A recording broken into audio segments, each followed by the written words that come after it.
7 gyms, 7 leaders, 7 defeats, and 7 badges earned. I can hear the wails of joy coming from a certain bird professor as his magically displaced charge and their fiery Pokémon head into the Elite Four to earn their freedom in a gauntlet of difficult battles. But who are they up against? What Pokémon do they have? And if Crowley is the Pokémon professor, who could possibly be NRC's champion? All these answers and more after a word of caution about spoilers for EN server story content. Since today's video focuses on the staff, main story spoilers will be light, but discussion of staff stories and events where they play an important role will be present, so consider this your spoiler warning.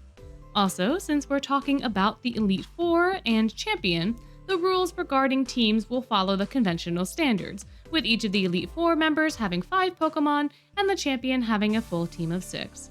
Additionally, I do not know anything about competitive Pokémon, so I don't know what true order would make sense for these battles, or if any of the Pokémon I picked for the teams would actually be viable.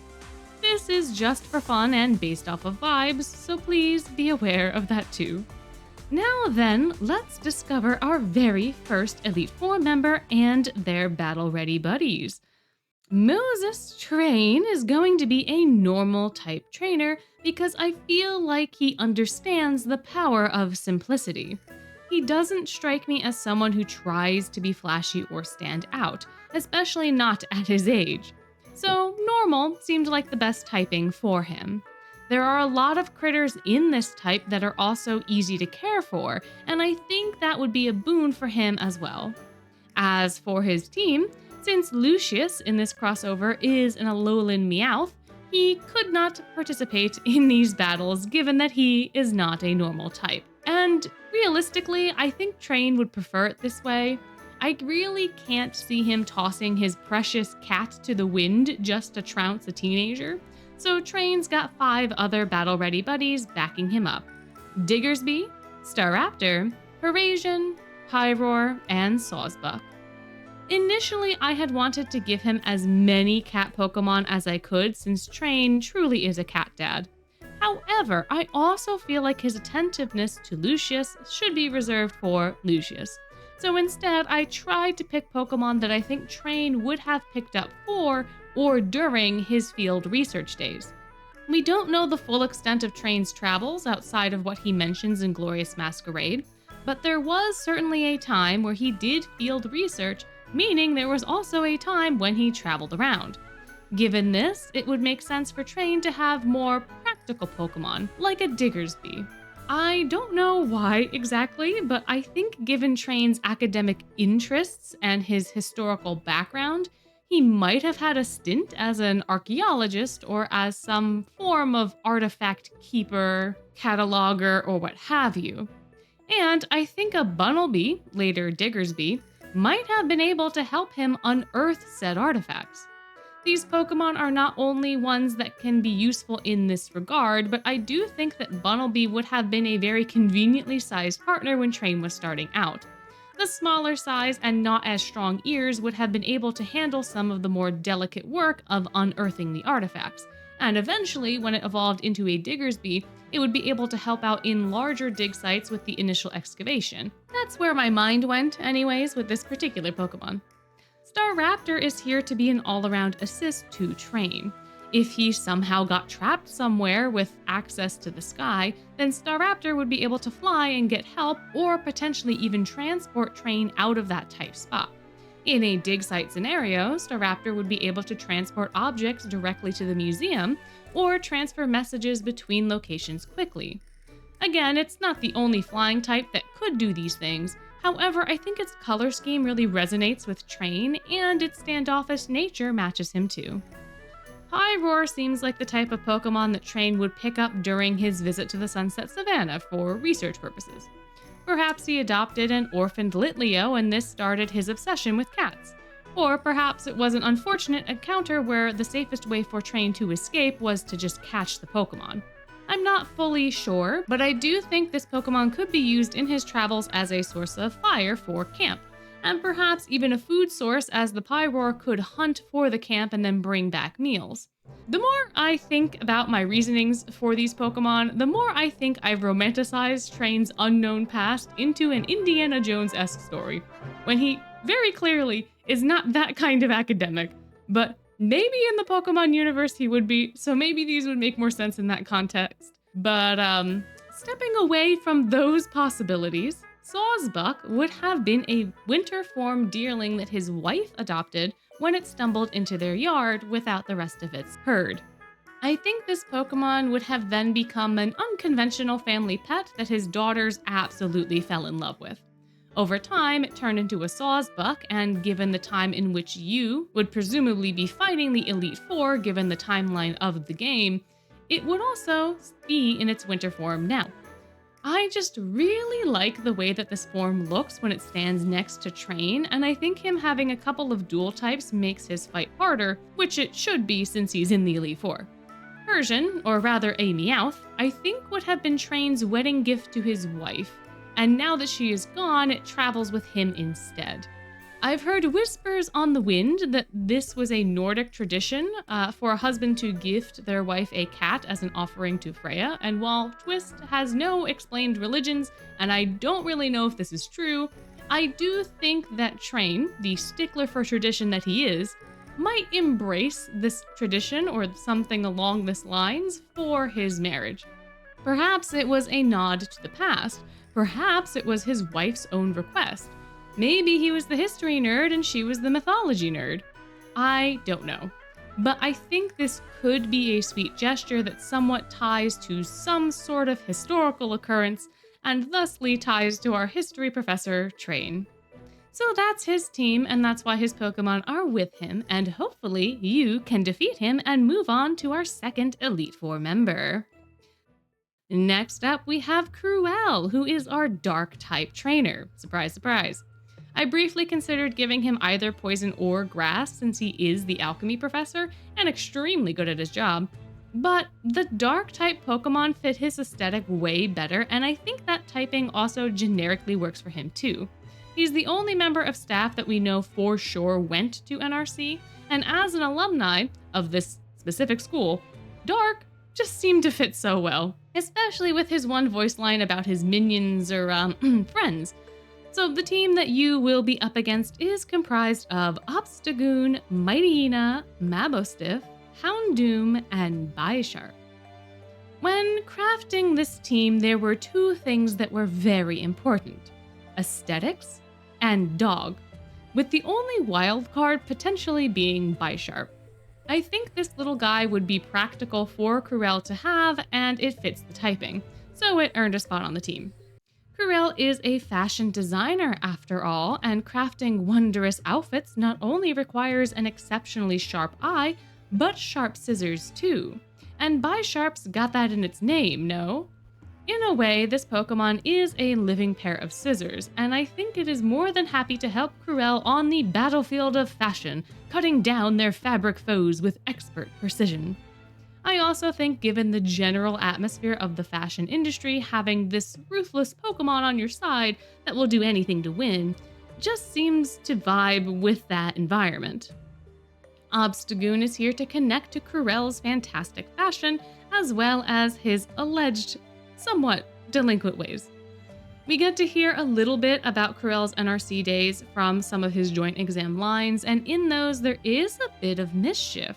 There was certainly a time when Crewel, too, was up to no good, which I think makes him a bit more relatable to the students than the other professors. And I think when he was younger, he might have caught a Galarian Zigzagoon for contests, since the little fella's aesthetic matches his so well. However, its unwieldy nature was much more suited to battling, and so a reluctant Crewel trained them into an Obstagoon. These Pokemon are also from the Galar region, which shares some similarities with the Queendom of Roses, and that is where Crewel is from, so I think he would have had ample opportunity to run into one of these little guys. Plus, their reckless and violent nature, always looking to taunt and fight others, is a very NRC thing, so it works overall in that regard too. Mightyena is here mainly because I did assign it as Crewel's Pokemon partner in the original video. However, as you lovely viewers pointed out, Mightyena is a hyena, which are actually cat-like animals and not dog-like ones. Therefore, I'd like to swap the partner status of this Pokemon with the Obstagoon, as I think that would make more sense thematically, even though Obstagoon and the previous evolutions are not dogs. From a world-building perspective, I think this makes way more sense and would give Crewel ample time to evolve and bond with the Obstagoon, as he would have been allowed to have it with him during his NRC school days, and its attitude is very emblematic of the school in general, so I think that just makes more sense. Mightyena might have been a Dark-type Pokemon that snuck onto campus to cause some chaos, and Crewel was able to handle it well, earning its respect and adding it to his team. Since Crewel is a trainer of dogs, students, and Pokemon, I think one could say that he's an overall good leader, and Mightyenas are very loyal to and follow their leaders or trainers very well. Having such an obedient, not quite a puppy on his team, I think suits this aspect of his character too, and it does have an aesthetic resonance still, so it's going to be a member of his team. Onto the proper dogs, we got Mabostiff here to represent Crewel's care for his students, since this dog loves playing with children and is a great protector. I think this Pokemon would act as the protector of the lab, keeping an eye on the students, making sure they keep themselves out of trouble.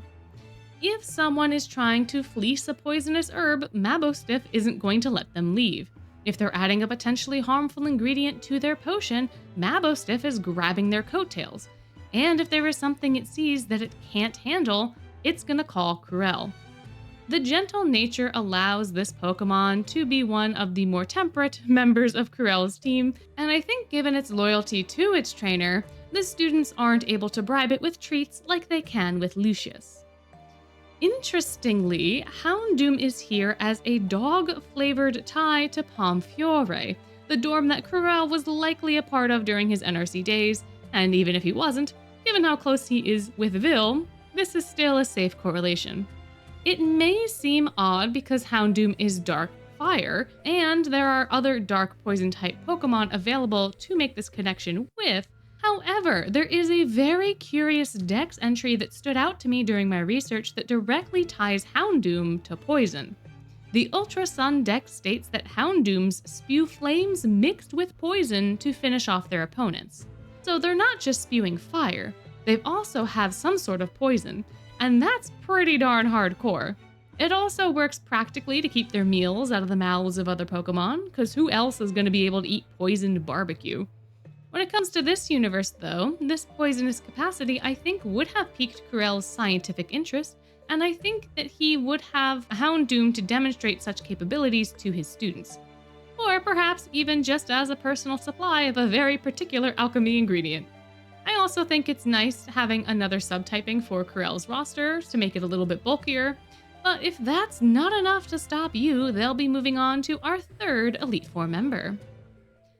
Next up is Sam, who always has all the Pokemon training items you could ever need in stock.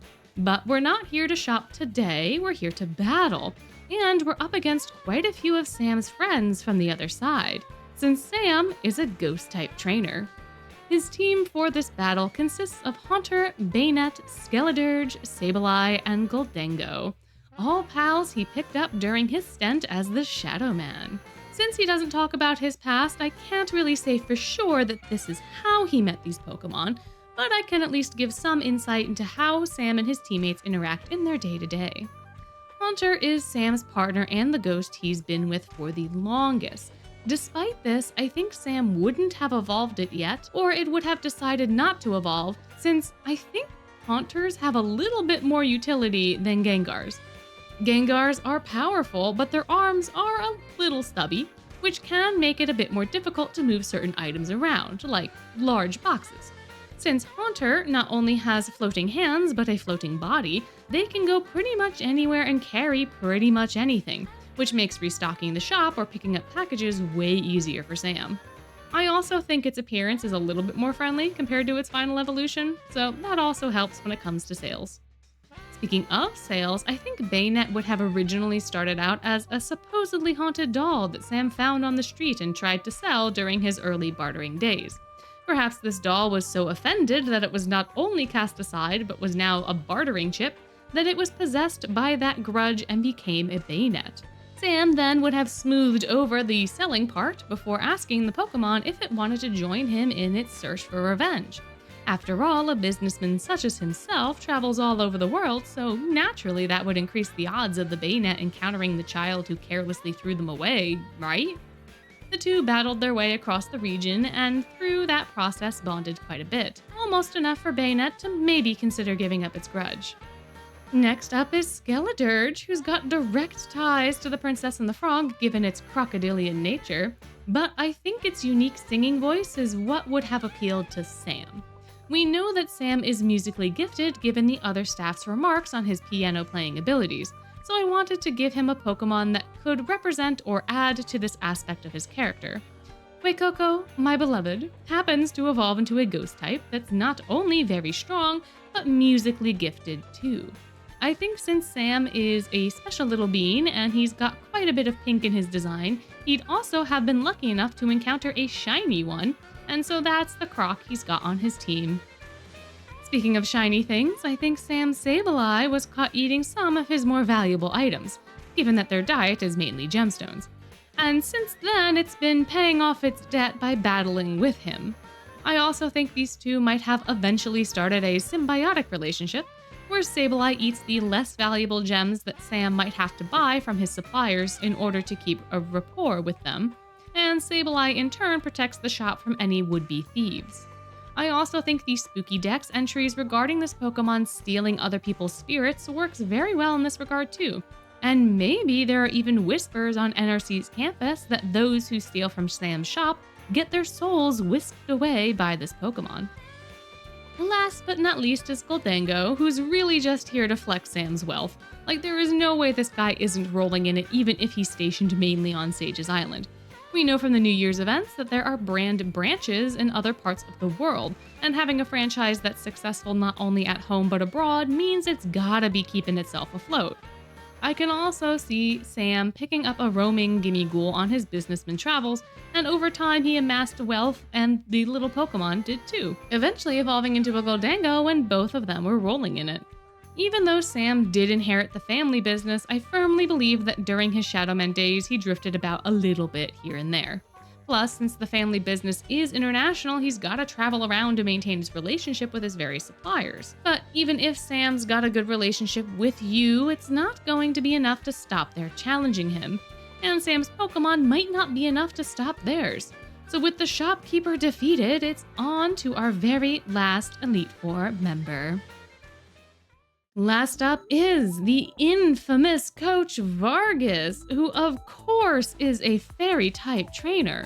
He's just got that Jorgen von Strangle vibe, so of course he's not actually a fairy-type trainer.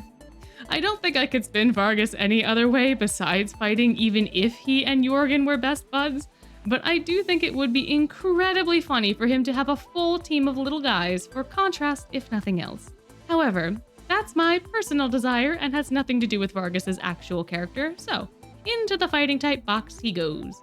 When it comes to Vargas, we know that size does indeed matter, as he talks quite a bit about the size of his muscles and how having a lot of muscles is the best thing in the world. So I gave him the biggest, beefiest boys I could, with a team made from Machamp, Pangoro, Hawlucha, Emboar, and Hariyama. Now, you may be looking at this team and realizing that one of these things is not like the others. One of these things, seemingly, doesn't belong. And while Hawlucha is not quite as beefy and bulky like the rest, I still think it deserves a spot on this team. My reasoning is, I'm selfish, and I love it. It's one of my favorite fighting types and is one of the Pokemon that carried me during my run of X. Based on my very subjective experience, I think this Pokemon packed a punch that Vargas simply was not expecting, given its size, and I think that would have impressed him enough to allow Hawlucha on his team. The Pokemon is noted to be able to handle bigger bruisers like Hariyama, so I don't think Vargas would have been terribly tough for the bird to contend with. On this note, I think Vargas only accepts Pokemon on his team that he himself has fought, with his bare hands, and if they could tussle with him, then they were good to go.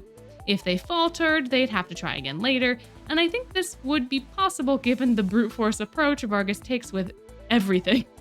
Honestly, I think going up against this man in a Pokemon battle is spinned in his mind as some kind of mercy, as going toe-to-toe with him and his muscles would just be impossible. And I think this effectively saves his ego from actually being hurt by him being bested in Pokemon combat. Speaking of battling, we should probably talk more about his Pokemon, and since Machamp is his partner and spotter, this Pokemon spot on the team was a no-brainer. The two grew up fighting one another and training together, ultimately becoming the beefy boys they are over the years they spent together. So I think Vargas has a special kinship with this Pokemon given that. Perhaps at some point in time, these two went out to hunt for more Pokemon, and the pair stumbled upon a Pignite. Young Vargas would have challenged the boar to a sparring match, and the two would have been at it until sundown. Once both were somewhat exhausted, Vargas would have offered it a place on his team since it earned the right to train with him, and the Pignite, recognizing Vargas' strength, would have agreed. From then on, the three would train together until the Pignite evolved into an Emboar. Given Vargas' ties to Gaston, I think this boar also works as an allusion to Gaston's hunting habits and the various hunting trophies he gained as a result. Similarly, Pangoro is here to act as a tie to the beast from the movie, hence their shininess, since this color better matches the beast. These two aren't the same animal, I don't think, as the beast is a bit more of an amalgamation of things versus a specific animal to my knowledge, but they are both very fluffy and very big, and that is enough for me. I think Vargas was likely hunting for shinies at some point, believing himself inherently worthy of them by the nature of his amazingness, and somehow, someway, was lucky enough to stumble upon a shiny Pangoro. A similar battle of the fists would have ensued, and the Pangoro would have quickly realized that this was no ordinary human, and their curiosity would have been piqued. This Pokemon is also one that resolves everything with their fists, so I think this type of challenge would have naturally appealed to the Pokemon, gaining Vargas enough respect for the panda to join his team.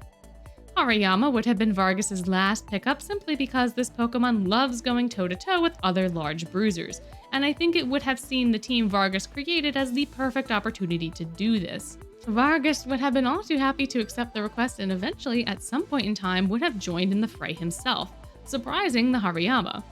What was even more surprising was Vargas' ability to keep up with it, and so it too inevitably ended up on his squad. But none of these beefy boys were enough to stop you, not this time anyways, so now you has the pleasure and privilege of challenging our champion. Finally, we come to the end, to the final obstacle standing between you and their home, the champion of NRC, who is none other than Mickey Mouse. This entire Pokemon journey has all been about sending you home. It's all been leading up to this moment, and canonically, the only other person from the world outside of Twisted Wonderland that we can connect to is Mickey. The mechanics of this connection are still uncertain at this point in time, but what we do know is that we can connect to Mickey's dream world through the Ramshackle Mirror, and through that connection, we might be able to get you home. Given how important mirrors are in this universe and how we use them for travel between dorms and locations, it would make sense for the Ramshackle Mirror to be instrumental in Yu's movement between worlds, which by extension directly connects them to Mickey. In this alternate universe, I think Mickey would be the perfect guard for the bridge between worlds, to ensure that Yu has the strength to survive the transdimensional journey a second time. And what better way to test that than to see how deep the bond is between them and their Pokemon in a battle. If they aren't strong enough, if their resolve isn't resolute, then Yu could end up in any number of alternate universes, and Mickey would just feel awful if that happened. So instead, they must battle his star lineup of Quaxley, Alolan Executor, Bolthound, Mousehold, Pawmot, and Galarian Weezing to prove themselves. Is this team strong? Probably not. I have no idea how this Pokemon would perform competitively, nor do I know enough about Mickey Mouse to give him a well-connected and deeply thoughtful team. Contrary to what one might believe, given that 90% of my content revolves around this Disney game, I don't actually care about Disney, and because of that, I don't interact with a lot of the media that Mickey appears in. The most I've interacted with him has been in Twisted Wonderland, so, and with my narrator-level omnipotence, I can at least explain why I picked these Pokemon and what I think they should represent. Waxley is here to represent Donald Duck, one of Mickey's good friends and one of the original Disney characters. I don't know if a level 100 Quaxly would be strong, but the design of this Pokemon is the strongest aesthetic tie to Donald, so I just had to put it on the team. I do think it could be funny for this to be the weakest link in that team, given all the memes I've seen about Donald being an abysmal healer in Kingdom Hearts. I've never played those games myself, but apparently the AI for Donald is not good at all, and maybe that's enough to justify this particular Quaxly's existence. It was enough to me, so here you are. Similarly, the Alolan Executor is here to represent Goofy, because I could not think of a goofier Pokemon if I tried.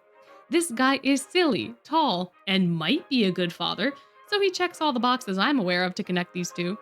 I also think it having a hidden strength of being a dragon type is interesting given how strong Goofy must be to have shouldered being a single dad. Being a single parent is difficult, regardless of your gender, but Goofy manages to give Max the best life he could, even if sometimes Goofy's good intentions didn't go over that way.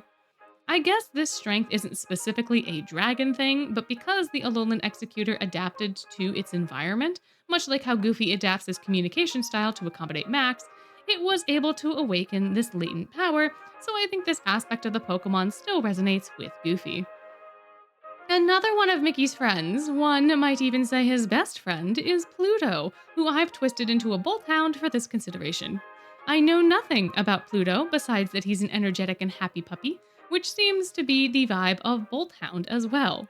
Again, I think this Pokemon had the strongest aesthetic resonance with Pluto out of all of the dogs, and it seemed to be the closest in breed, so that's kind of the extent of the connection here.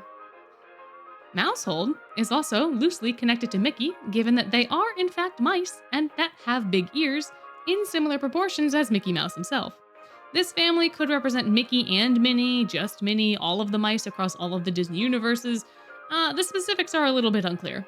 But aesthetically, these cute little mice are very Mickey-esque, and I think they share a certain kinship with the mouse that makes them excellent battle buddies.